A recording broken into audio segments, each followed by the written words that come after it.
এটা কি কেমন না বন্ধু হয়ে বন্ধুর দোকানে যখন কোনো কিছু চাইতে আসে কিনতে আসে, ঠিক আছে, তখন যে পরিস্থিতিটা হয় বন্ধু বন্ধুর সাথে, আপনারা একটু এটা দেখুন।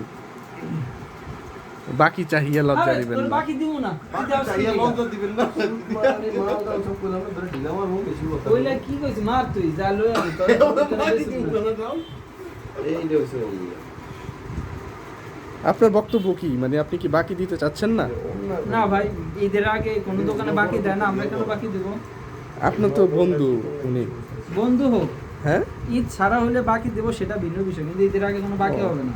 ও আচ্ছা, আপনি তো ব্যবসায়ীদের মতো কথা বলতেছেন। এডি কয়দিন ও রেডি কয়দিন পরে ঠিয়া ধরে বেচবো রাস্তায় ভাই ভাই ভাই বিক্রি করব না। তোর এই পোষা মাল কি নাকি তাই বলি তোর হেয়ার বউ আমি মানে বাসারও বেশি চলে বাবা সব এক্সপার্ট এই রেডি গাটতে গাটতে আজীবন ধরে ইয়া করলাম না না এগুলি আসলে তোর নাইজেরিয়া এগুলি কথা হইছে আমি মা কোসু মিয়া দূর মিয়া আবু আমি কারা কারা কারা